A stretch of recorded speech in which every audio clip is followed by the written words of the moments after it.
Cleveland's architecture reflects the region's pervasive grayness. The grayness of Lake Erie, the many sunless days, and the tentative architectural attitude invade our senses.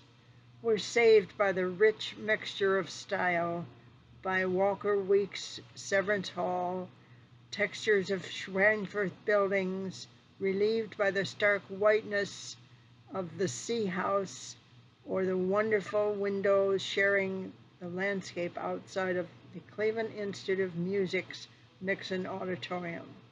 The Frank Gehry Building challenges our notion of gray, a shape that engages gray. One might eagerly argue that a modern city needs color. Life and lively color sing to the future, make us feel optimistic, build in surprises of intended color, well-placed and designed wall installations, urban gardens, integrate those into the design. The colorful facade of the renovation of the McCullough Building, Cleveland Institute of Art, is fun. Windows at St. Luke's new residence renovate and invite investigation, wonder, reflecting the business of the library and the school neighbors. Resourcefulness calls for the use of all of the senses. Designing restrictions often call for the greatest resourcefulness, for it is that challenge that crisps our thinking, digs through frustration, invades excess, firms ideas, dismisses ambiguity, and clarifies focus. Clarity under stress offers new answers to old questions, scraps away repetition, freshens staleness, brightens a day with new answers. Dreams come to reality, rumble through the surface, having been buried in foggy inspiration. Quality design feels and feeds from talent and inspiration and a mastery of this ever-changing visual world of technologies. And so we breathe the future because it moves beyond the past unless it feeds upon the past in ways that look ahead, keeps our senses of space current, offers new balances between color, line, and mass.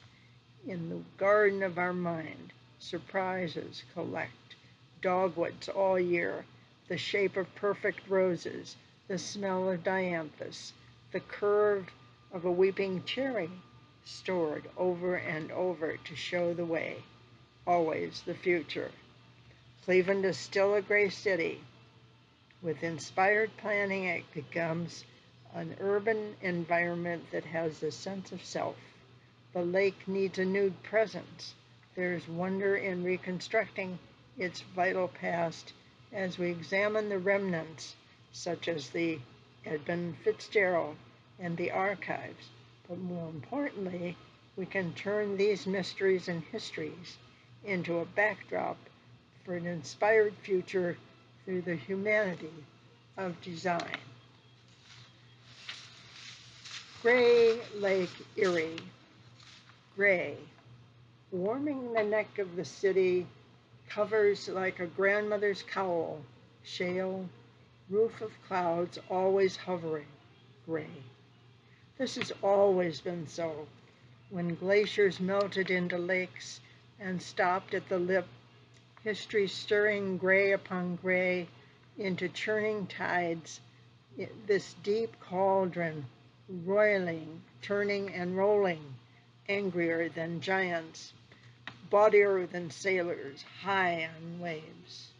This is our sea, where lapping tongues drink into shorelines, taste wetted beaches, molasses dark sand, where rocks anchor homes, looking out to sea, through the mist, another shore, following the rugged rim around the edges. Gray, Gray shading the eyes of the city covers this like thin blinds hanging, straight, shale, roof of clouds always hovering, gray. This is our sea, the cities we see themselves in the images of the iron stacks, in bridges arching edge to edge, cutting into sky and wind. Which was the wind? Which is the wind? What is it? This is the lake. When clouds lay combed by a sunlit feathered canopy or layer thick and caustic covering, the lake rolling and flapping over history, folding into the shore, blanketing our past and future.